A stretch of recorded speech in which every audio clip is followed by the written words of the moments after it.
Is there another topic that you would like to discuss? I don't know. I've been talking for so goddamn long. I just did a podcast right before this in Cleveland. I stopped off at this. But the thing that's been bothering me lately is the lack of effort and stepping up from activists, celebrities who, you know, like say things and they'll talk about issues but they don't actually do anything. And when they don't actually do anything, then it feels like another version of the victimization to me, because they're getting attention for themselves because they're like, hey, look, I'm the one that's standing up for Black Lives Matter and saying something, but they're not investing into any of these projects or really on any kind of significant scale promoting the voices of people who are trying to fix these problems. Like, so it's not like Jesse Williams will go up and say, go support this cause or look at this or I'm putting money in this and to keep pushing a message for something that's going to go on reforms. It's that they just say things and that don't end up being consequential action. And that even comes to like Ben and Jerry's, whereas like right now people are like, oh, Ben and Jerry's.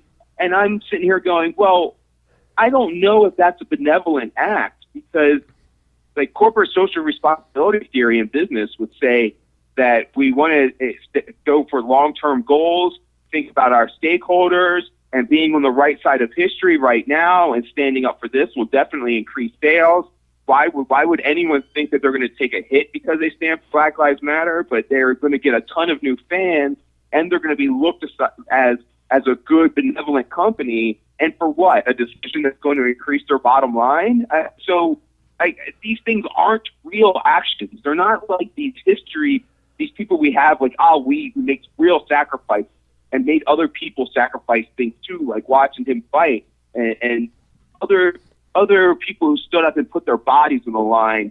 The people that get attention are like people who play pretend for a living or play a game for a living, making tons of money about it, talking about it, and not doing shit all actually about it. Yeah, I mean, I suppose I have complicated feelings about this topic. I mean, on the one hand, I do think it's important when prominent persons who have a platform use it to lend their voice to a fight like this, especially because I know that for a lot of those folks who are right on the ground in the grassroots side of things, that they don't always feel like they get the broader social support that they might want. But you're also absolutely right in that it is in some ways, and in some instances perhaps more than others, it does kind of feel like a lot of empty gesturing, especially because, you know, and I think Colin Kaepernick is maybe like a good example of someone who, right, on a day-to-day basis, he's probably not really that affected by the issue of the way police treat African Americans in terms of like, right, if he gets pulled over driving from the stadium, you know, that officer's probably immediately going to recognize who he is. And, you know, assuming this maybe occurred before he began his protest, right? Like he's not going to end up likely being in a bad situation as a result of that, in the way that some poor kid in Sandtown, Winchester, who encounters a police officer might go very differently.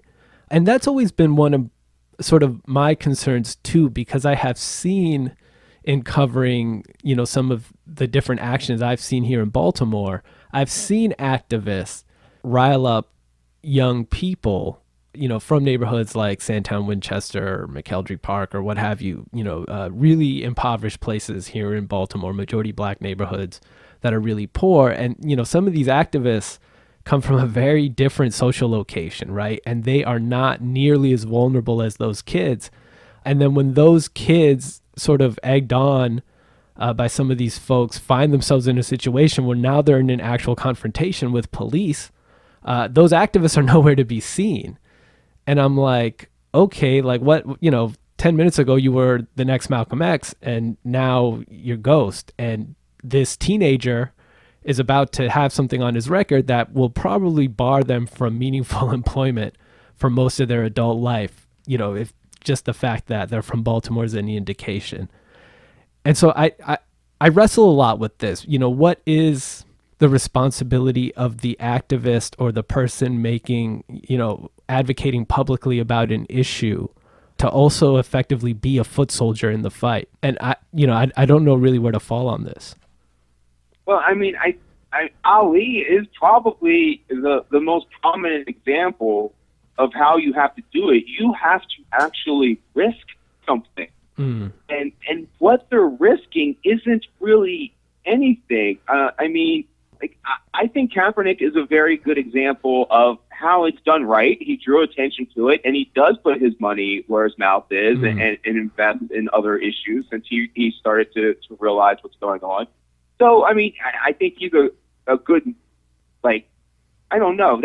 He's like a good example of what you should be doing if you were to care about society as a whole.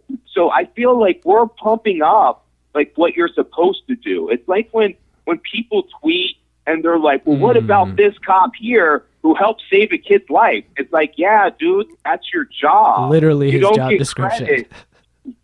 Yeah, you don't get credit for doing what you're supposed to be doing. And why you join this job, a roofer doesn't get off the house and everybody starts clapping, going yeah, look how good that roof is up there. So, that bar is so low that we're praising Kaepernick. I should just be oh yeah, Kaepernick's a cool dude. He gives back. That's the minimal. And now to us, it's this dramatic thing that we should be looking at and giving attention to, when these guys need to be putting their jobs and their money and their bodies on the line if they actually care. It's easy to care with words, and it's easy to give up $1 million if you have $100 million. But it's real. But these activists that are on the ground, they're giving up $100 and they have $50, and you're still living in a house talking about what can we do so that they can do more. It's it's not about whether we can do more.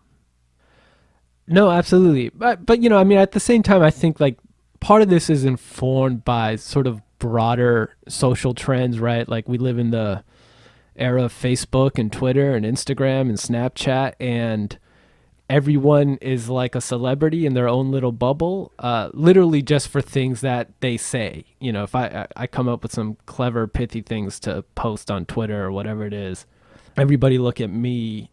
There doesn't have to actually be any sort of substance behind this. And I think we increasingly live in a world where we can't actually distinguish between what is just talk and what is an example of someone who has a record of action on a particular issue.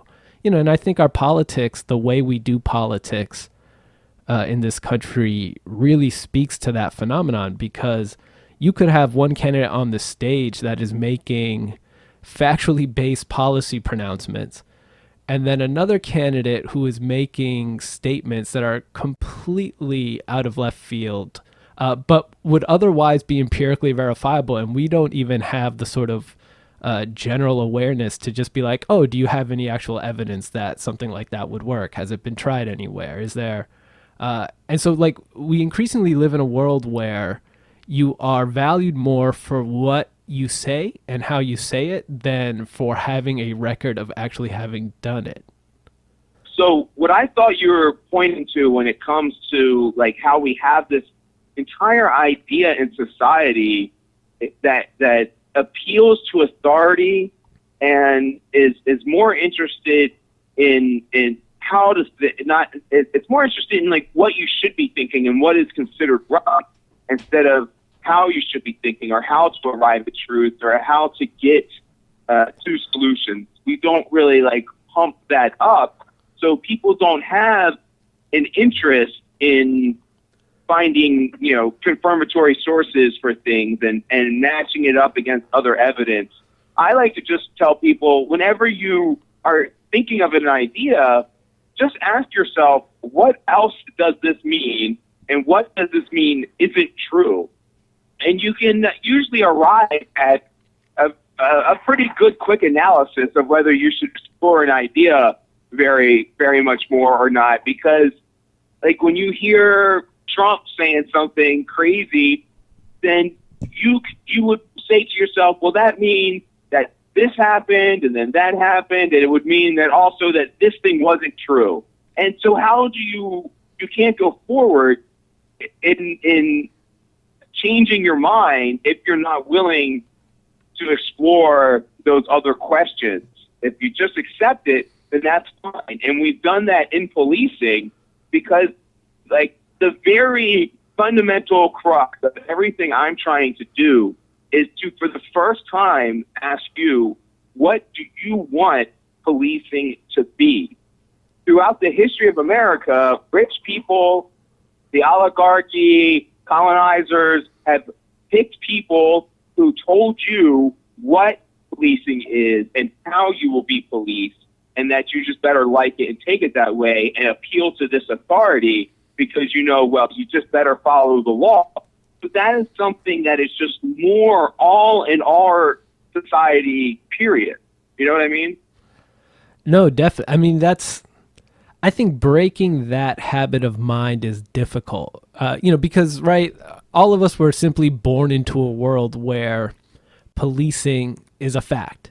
It has always existed. And so it can almost, as a result of that, when you don't see an institution being built, it's easy to forget that it's an institution, that it was established by people and generally for a reason, for a purpose, as opposed to just sort of like part of the landscape, right? Part of the natural order almost.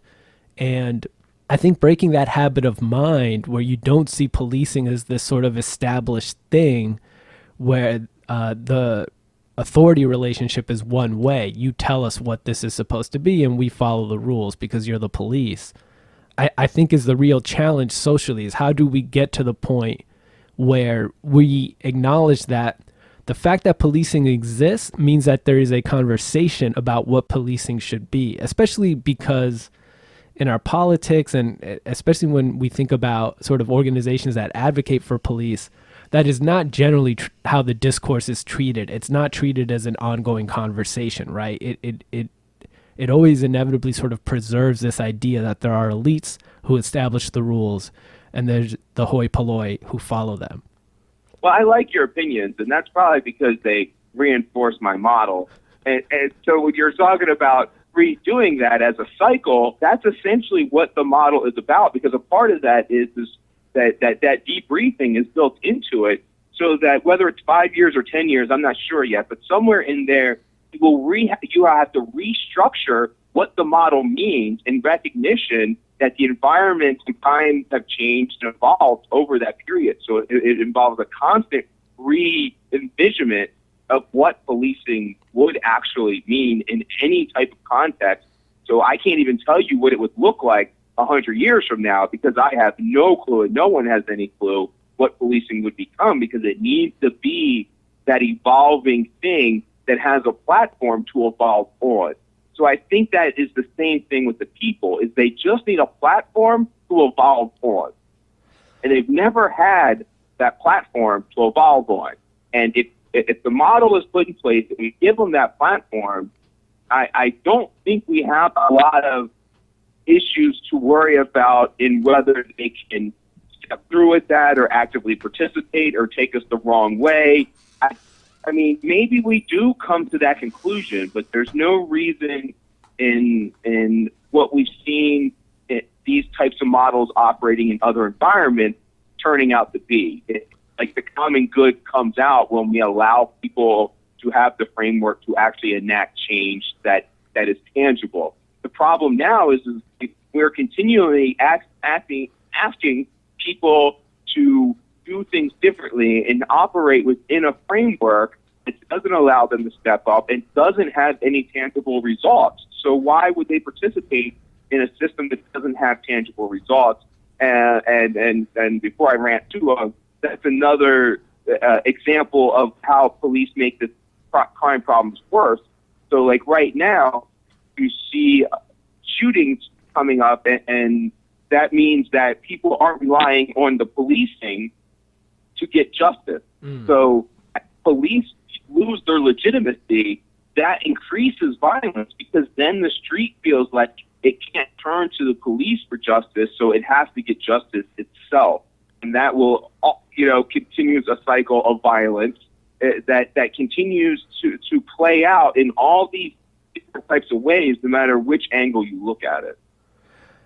Yeah, I mean, it's interesting because this conversation began as a discussion about our ability to differentiate between effective activism, right, and what is more, what we might call something more akin to like lip service activism, and then it sort of transitioned into this question of our ability to understand whether something is actually an authority structure or whether we've simply submitted to the authority of something that we might not otherwise have been prepared to accept if we had a little bit more awareness. And I think an underlying current in a lot of our conversations, both with respect to citizens and police, has been this sort of question of adequate levels of education. And the more we talk about these issues, the more I sort of wonder, is there an extent to which at some point we're really just advocates for better public education, right? A system of education that actually prepares people to sort of understand the difference between, for example, a fact and a truth, that prepares people to understand when they're involved in a human process and when they're faced with an act of God or a force of nature. Because right now, it seems like on both sides of the equation, we're often left in this strange discursive wasteland where we say a lot of things, but half of it we're not even sure why we say it other than it's the sort of thing we've heard for a long time. Yeah, so I think this conversation is evidence of you being correct, because that is the phase that we're in right now, and that's the denial phase. The only way I can think of out of the denial phase is education. So you can be in denial of what you're ignorant of, but if you aren't ignorant of it, then only cognitive dissonance can keep you in denial. If we keep having these conversations and getting people educated on the nuance of these subject matters, then we can start to erode that denial and move on to the next phases. So I think the next phases have education necessarily built into them, but education is a highlighting phase or element at this moment because it's the only thing that can kick us out of this denial phase to get us to reform. I have a seriously hard time believing that we can, in a democracy, get a room full of strangers and I can have these conversations in front of them. We can explain this. They can listen to all of our podcast series, and I can't imagine them coming away not wanting civilian-led policing. I can't imagine that scenario happening. So it's about this busting out of the denial to move on to actually doing these solutions, and then maybe we can even know what is the most important thing later. But right now, that education aspect is overwhelming the scene because it's our barrier. Do you think the education aspect is maybe the biggest stream informing this, or to your mind, are there other reasons why it seems that it is impossible for some folks to feel like civilians should be in charge of policing? Or maybe more specifically, that there is a problem with policing in the first place? It seems to be that the only people who don't have a problem with policing are the ones who don't really interact with police. So, I mean, that's an awfully convenient bunch of people because they are kind of, in effect, getting the police service they want. What we want is a police service that shows up when we dial 911 and pretty much leaves us alone the rest of the time. And if you're in rural suburbia or suburbia in America, generally that's kind of going to be what you're getting because the resources are just spread too thin. The police aren't going to be interacting with people because they don't have that kind of saturation of policing and interaction with the public. So when they do interact, it's largely positive, and they're going to view that well, this is fine. But so what we're kind of talking about is putting in a system that ensures that other people get the same kind of policing in effect that they get. Let me just ask, because we talk a lot in Baltimore about the fact that we have one of the largest per capita police forces. with a police force as large as many urban police forces tend to be, some more than others, but I think it's fair to say that generally when you have an urban context, you have large police forces. Is it fair to say that as long as those police forces are the size that they are, that these sorts of issues, right, where the police don't simply show up when we call 911, but they're kind of inevitably engaged with us on a regular basis all the time, is that inevitable, or is that still largely being driven by the goals of policing and the culture of it? Well, because the current model of policing is an ultimate growth model where policing has to continue to grow because the only answer is more police and more force, well, that will continue to seem logical to have these bigger police agencies. Now, with my model and that concept, I can't tell you that police would get smaller because I don't know what it will become. I kind of been envisioning it becoming more of a leading first responder to social ills in a broad perspective. So that could end up in a very big encompassing agency of what was policing, but it wouldn't be what policing is now. It might not even have the same name. I can't say that. But what I think is critical is that the enforcement and armed aspect is what is designed to be continually getting smaller and smaller and smaller. So the goal should be that the oppression angle, the force angle should get smaller, and it should continue to get smaller because our other programs are all designed to make their use irrelevant. At any point in time that we bring a gun on the scene, it empirically makes the situation more dangerous for every single person involved. So we need to have the mentality that our goal is to make sure that there are not guns on the scene to make every scene safer for everyone involved.